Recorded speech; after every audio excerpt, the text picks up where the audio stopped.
Assim, sem mais, me pesam os olhos, saudosos de um futuro que não acontece. Nada acode a pobreza da minha pouca valia. A perfeição, impossível. Neguei o dia esplêndido e a face conhecida no espelho. O que aconteceu? A misericordiosa pergunta. A alma desperta e a pobre língua consente. Maranata. Pães de Língua é o primeiro poema do novo livro de poesias de Adélia Prado, chamado Jardim das Oliveiras. Para quem me conhece, sabe muito bem que Adélia é minha poeta favorita e existem alguns motivos para isso, né? Ela é conhecida por escrever sobre o cotidiano, né? Sobre o dia a dia. Então, há inúmeros poemas da Adélia nos seus livros anteriores em que ela mistura ali coisas do dia a dia, né? Que você encontra em qualquer casa, em qualquer domingo pós-almoço, numa família tradicional brasileira, né? A Adélia é de fato muito especial, mas o que mais me marca na poesia da Adélia é a leitura que ela tem do sagrado, é a leitura que ela tem da vida numa perspectiva cristã. A Adélia é católica e esse último livro dela, chamado Jardim das Oliveiras, revela muito pra gente aonde ela quer chegar e qual é o alvo de reflexão dessa senhora que já está no seu final de vida, com muitas impressões, com muitas leituras de si mesmo e com muitas leituras também desse Brasil que vai se entranhando por esse interior, que às vezes a gente não conhece, mas ele existe e tem uma percepção da vida que às vezes as grandes capitais não é possível ou não consegue captar, né? Essa, esse compêndio de poesia da Adélia versa muito sobre o sagrado e o profano, né? E eu queria refletir algumas coisas acerca desse primeiro poema, que já no seu início me chama muita atenção e me faz, de fato, pensar em algumas coisas que são impressões minhas, peculiares, né? Não significa que a Adélia as escreveu pensando dessa forma, mas são impressões do Caio. A primeira coisa é que o título ele é em latim, né? Pães de Língua é de fato um título bem conhecido dentro da tradição católica, né? Esse é o mesmo título que São Tomás de Aquino também usou para escrever o seu hino acerca da Eucaristia, né? Isso já traz para gente uma preciosidade e já traz pra gente, na verdade, um diálogo muito grande com a fé, né? Pães de língua significa cante a minha língua, proclame a minha língua, cante a minha língua. E eu queria fazer leituras desses pequenos trechos nessa divisão que o Caio fez e pensar algumas coisas que me parecem pertinentes e que me saltam aos olhos. Um cafezinho pra gente começar bem. E a primeira parte do poema é assim, né? Assim, sem mais, me pesam os olhos, saudosos de um futuro que não acontece. É bem verdade que para você refletir sobre um poema, a primeira leitura não basta, né? Você precisa lê-lo, ah, raciocinar, pensar nisso, voltar no poema. E esse primeiro poema é o único poema que eu li desse livro. Eu estou uma semana pensando nesse poema. Ele me saltou muito aos olhos no início da semana, hoje já é sábado, e eu venho pensando nele durante a semana. Essa primeira estrofe me fez lembrar muito de um conceito de um historiador alemão chamado Koselleck, aonde ele vai tentar explicar como que o tempo ele é tão difícil de ser captado, mas ao mesmo tempo como ele é permeado daquilo que nós temos de consciência, né? O Kozelek ele vai criar dois conceitos chamado espaço de experiência e horizonte de expectativa. Ele vai dizer que a união entre esses dois conceitos, o espaço de experiência e o horizonte de expectativa, é o que forma o tempo histórico, né? É o que forma, talvez, na linguagem do Caio, o presente, né?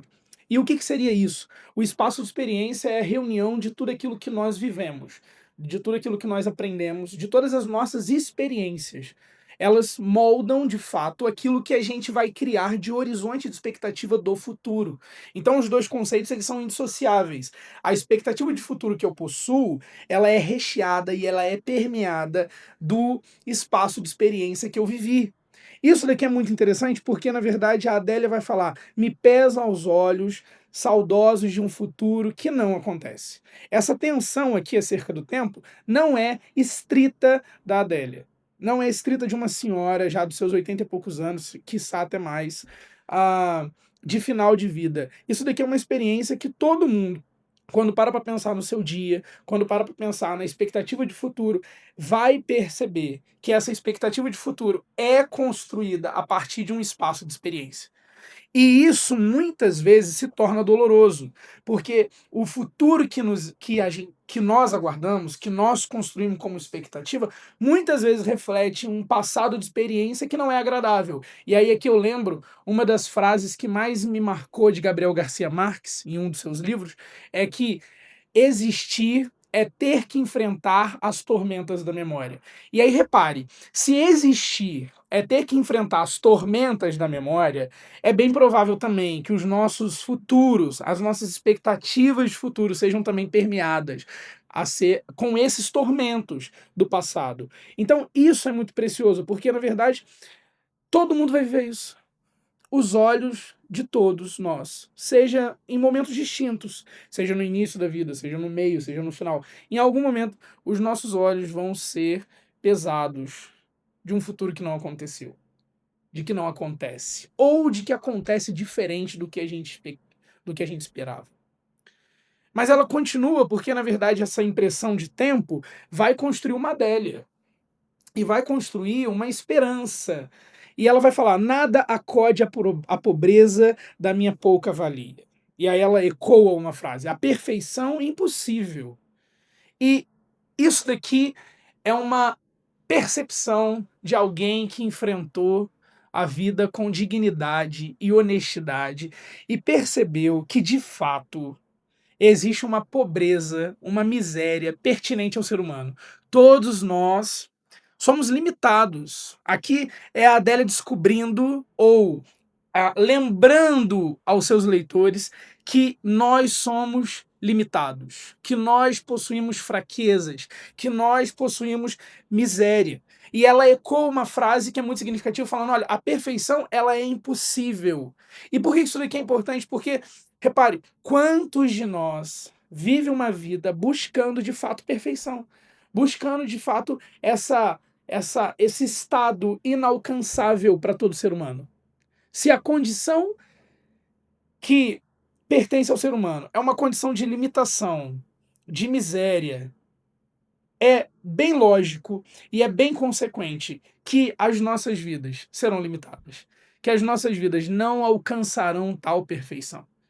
Essa perfeição não é uma condição humana, ela é uma condição sobre-humana, extra-humana. E você vai perceber que a Adélia notou isso. Ela continua: neguei o dia esplêndido e a face conhecida no espelho. Me parece que essa parte de baixo ela é um complemento da de cima, que quando eu e você descobrimos a nossa miséria, a nossa limitação, a única ação que nos pertence vai ser a autonegação.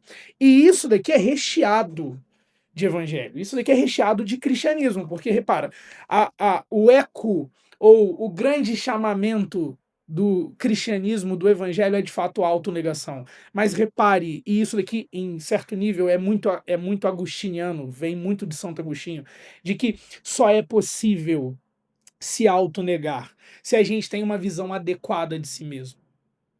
Aquele que pensa que não tem limite, aquele que pensa que a perfeição é alcançável, aquele que pensa que é perfeito, não tem interesse em se autonegar. Mas é justamente naquele que é o contrário disso, o oposto disso, que a autonegação acontece. É a percepção das suas próprias limitações, é a percepção de que não consegue por si só, que então vem, que então brota, floresce a autonegação. É a capacidade de negar a face conhecida no espelho, de negar aquele indivíduo que aparece todo dia pela manhã, quando a gente vai se preparar para sair. E aí ela finaliza o poema de maneira magistral. Uma pergunta: o que aconteceu? E aí ela fala: a misericordiosa pergunta. E a alma então desperta. E a pobre língua consente. Lembra do título? A pobre língua clama, canta. E aí ela exclama uma palavra, Maranata, que significa vem, Senhor, vem, Senhor. Adélia termina sua poesia diante da impressão de que é frágil, limitada, e é por isso que ela clama a segunda volta de Cristo. A consciência da miséria clama pela perfeição de alguém sobre-humano, mas que também foi homem. A percepção das suas próprias limitações clama para alguém que não possui limitação. Clama pelo dia em que as nossas mazelas e as nossas imperfeições cessarão.